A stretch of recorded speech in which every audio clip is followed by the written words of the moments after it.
just then you said fuck Yair. Do you want to maybe expand on that? How are you feeling going into Friday? Yeah, expand. Fuck Yair.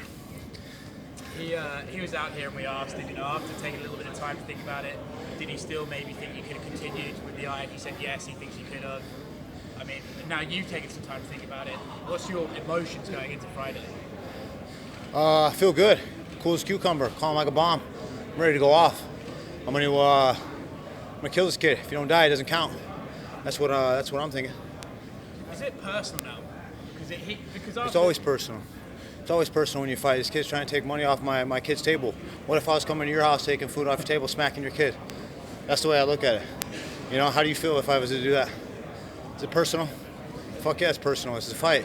You only get one check if you lose. You think this is a game? You think this is a sport? It's not a sport. It's fist fighting, bro. Fighting for my blood, fighting for my family. You know, every time I step in there, multiple times. I love to do this shit. I love competing. I love fighting. But it's personal every time. This guy's trying to kick my head off into the fucking New York City. So, what do you think? So does the eye thing from a couple of weeks ago make any difference at all? The eye's over, bro. We're here now. This is it. This is it. Eye's over. All right, last one on the eye thing. What happened in the hotel lobby? Like, what from your perspective? I thought he was just trying to come up, be cordial, say, hey, let's run it back. Fortunately, that wasn't the situation. So I had to shove his little bitch ass, you know, let him know what's up. And it's kind of good. You know, I didn't really get to hit him within that 15 seconds. He's doing that little tip tap. You know, he's very, very speedy. Just waiting for my time to drop that bomb on him. And fortunately, I didn't. Fortunately, it happened in the hotel lobby. I don't like to condone myself like that, but, you know, when you're coming up and provoking me, I thought he was trying to be cool, say, hey, let's run it back, no problem. Fortunately, that wasn't the situation. But you notice when I pushed him, his eyes changed. You know, if that was my family and this is my family around, someone pushed me, Cost here is going to have to be calling my family like, hey, you guys got some charges coming up, you know, because ain't nobody going to push me like that, bro. So it's proved that his whole family's bitch made, you know, and I'm going to prove it come Friday night. I get the biggest shot. I get to bring the banger here to Boston in a bigger setting on American soil in a great American state. And this is Boston, baby. These boys are rowdy. The Americans want that one back, so that's what we're going to do. We're going to serve them right. You said he ran into you earlier this week. Did you actually run into him in the lobby? Yeah, I ran into him right as he was like passing out the door. Him and his coach. Did you say anything to each other? No, I just looked at him. He looked away. He looked down. He's a coward. That's it. One of the biggest changes from that fight to this one, obviously, is that it's 3 rounds. Do you prefer that it would have been 5 rounds? Does it not matter to you? You know, what's the mindset there? Yeah, you would think on paper, you know, it looks like 5 rounds is definitely in my favor. He gasses. He doesn't like to push that pace. 3-round kind of benefits him, obviously, but that's not going to be the case. I'm here to prove a lot of the doubters, a lot of the haters wrong, and just go in there and do what I do best, man. And when I'm out there having fun, being a fucking savage human highlight reel that I am, it's a nightmare for anybody. I can beat anybody. I can beat anybody in this division. I can knock out anybody in the world, I believe. So, you know, when I'm being vicious and doing the right things right, doing my smarts, doing my groove, you know, these guys beat me on close decisions. A takedown, a footwork, you know, they're running, they're fighting fucking scared. You know, this isn't going to be that type of fight. He ain't going to have any room to breathe. Yair folds under pressure. He's going to get a lot of it. And I guarantee you, I can put, instead of 15 seconds of an eye poke, I can put him out in 15 seconds. At any given moment, I can put him out. I can take his best shots. I can eat him all day. He can't take mine. It's a different story when you're facing me. It seems after that first fight that fans were really on your side after that whole thing happened. And now that this is in the U.S., are you feeling that fan support, that people are on your side heading into this? Yeah, for sure.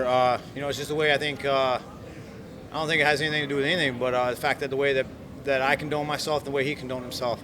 I stepped up like a man, you know. People don't know what I was going through prior to that and the eye problems that I had. And I'm not here to explain to anybody. I don't have to. People who know me and see me fight a long time, been in this company a long time. I feel like just the way he reacted was his true character, you know, and people didn't like that. They didn't take too kindly to it, and I feel like he was getting a bad reaction compared to, like, I think a lot of people jumped on my side. Do you think, you can say a lot of things about you, but I think like being scared to fight is not something people can say about you. So do you think his reactions kind of, you can't even see where he's coming from? I think it's just a childish reaction, trying to get a reaction out of me. But I'm here to fight, bro. And I told you, I came straight back. I canceled a lot of plans. You know, I had plans, you know, it was going to be my night. I literally dropped everything to make this fight happen. And I was like, you know what, there's 3 great American states coming up, Boston, MSG, and DC. I came back, I got cleared right away. I called the bosses, I was ready to go on Monday. You know, once I found out there in Mexico City that it wasn't nothing major, Had some prior eye problems. Once I got back, cleared everything up, was able to go, I realized that I could get on this card, and I wanted to be here. I chose to be here, and here we are making it happen. I got a great reaction. This is an amazing gym here, and Peter Welch's gym. This is some hood shit right here. I love it. This is grimy, baby, and the type of fighting style that I bring matches the Boston intensity. I know that you probably don't want to go into too much detail, but how severe were those eye problems from before the fight? Yeah, just basically I had a severe eye infection, and then I took a vicious poke, and it didn't heal up right. The doctor told me to grab some steroids, and unfortunately I went down to Mexico.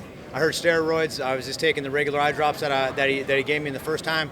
I didn't really think much of going in, to Mexico. I didn't really know what's going on there, which I should have. That was actually my mistake. I take responsibility for that and accountability.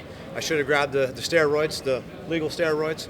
That was for my eye, and it didn't heal up properly. So when you take a little graze like that, I look at it. Look, it doesn't look like much, but it's basically like reskinning your knee open, and you have a bad infection. There's nothing I can do about it. Happened within the first 15 seconds, and he fouled me. That's it. It wasn't intentional, and here we are. We get to run it back. So is this the right decision to run it back this quickly? Fuck yeah, hell yeah, bro. Yeah, this fight has to go down. Especially after all that happened, this fight has to go down. Have you noticed fans have been more hyped for this fight? Because I spoke to fans before, and they mentioned your fight over the main event, given what happened. Yeah, I just saw Dana posted today.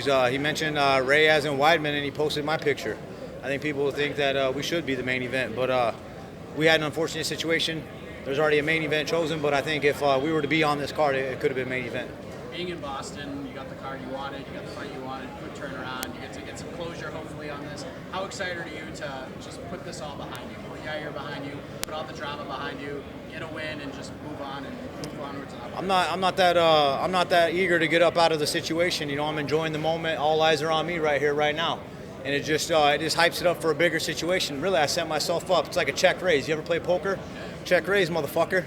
I'm gonna get both my checks plus maybe a couple more. It really just kind of comes back, and it intensifies things. Now the people are talking my name. Now the people are talking about the Yair Stevens. They ain't even talking about the main event. They're talking about the co-main. Who does that? It's like Tupac. All eyes on me. So go and seize the moment, seize the situation. Like I'm not eager to get out of the situation, put this behind me. I'm enjoying every moment. I'm having fun hitting pads. I'm here with my coaches, my teammates.